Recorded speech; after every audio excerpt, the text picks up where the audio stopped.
ಈ ಮಧ್ಯಪ್ರಾಚ್ಯ ಯುದ್ಧದಿಂದ ರಾಜ್ಯದಲ್ಲೂ ಕೂಡ ಸಾಕಷ್ಟು ಸಮಸ್ಯೆಗಳು ಉಂಟಾಗ್ತಾ ಇದೆ. ಅದರಲ್ಲೂ ಗ್ಯಾಸ್ ಅಭಾವದ ವದಂತಿ ಹಬ್ಬಿದೆ. ಈ ವದಂತಿಗಳಿಗೆ ತಲೆ ಕೆಡಿಸಿಕೊಳ್ಳಬೇಡಿ ಅಂತ ಸಿದ್ಧಗಂಗಾ ಶ್ರೀಗಳು ಕರೆ ನೀಡಿದ್ದಾರೆ.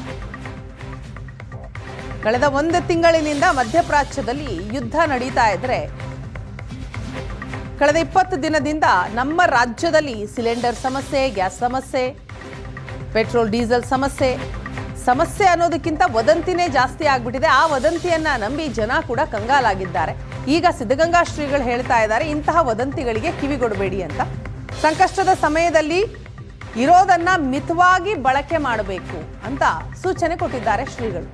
ಇರೋದನ್ನ ಖರ್ಚು ಮಾಡಬೇಡಿ, 5 ಬಾರಿ ಯೋಚನೆ ಮಾಡಿ ಬಳಸಿ. ನೀರು, ವಿದ್ಯುತ್, ಗ್ಯಾಸ್ ಅತ್ಯಂತ ಅಮೂಲ್ಯವಾದದ್ದು, ಅದನ್ನ ಕಾಪಾಡಿಕೊಳ್ಳಿ. ಈ ರೀತಿ ರಾಜ್ಯದ ಜನರಿಗೆ ಸಿದ್ಧಗಂಗಾ ಶ್ರೀಗಳು ಕಿವಿ ಮಾತು ಹೇಳಿದ್ದಾರೆ. ಅದೇ ಕೋವಿಡ್ ನಂತರ ಪ್ರಧಾನಮಂತ್ರಿಗಳು ಹೇಳಿದ್ದಾರೆ, ಕೋವಿಡ್ನ ಸಂದರ್ಭದಲ್ಲಿ ಹೆಂಗಿರಬೇಕು ನಾವು ಹೆಂಗಿರಬೇಕು ಅಂತೇಳಿ. ಅದನ್ನು ನಾವು ಇರೋದ್ರಿಗೆ ಅನುಸರಿಸ್ಕೊಂಡು ಎಲ್ಲರೂ ಕೂಡ ಚೆನ್ನಾಗಿರೋಂಗೆ ಬದುಕಬೇಕು. ಅದನ್ನು ಕಡಿಮೆ ಬಳಸ್ಕೋಬೇಕು. ಏನಾದರೂ ಮಾಧ್ಯಮ ಬೇರೆ ಬದಲಾವಣೆ ಮಾಡ್ಕೋಬೇಕು. ಈಗ ಅದಕ್ಕೂ ಬರ್ತಾ ಇದೆ. ನಮಗೇನು ತೊಂದರೆ ಅಂತ ಪ್ರಶ್ನೆ ಅಲ್ಲ.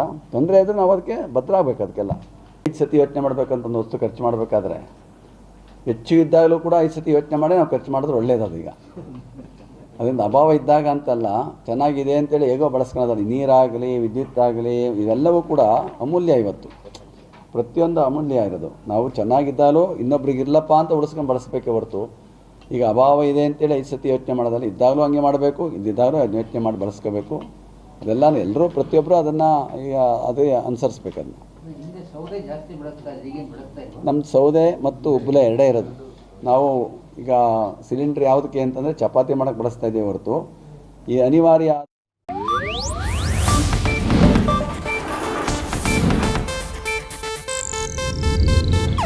ಇದು ಏಷ್ಯಾನೆಟ್ ನ್ಯೂಸ್ ನೆಟ್ವರ್ಕ್ ಪ್ರಸ್ತುತಿ.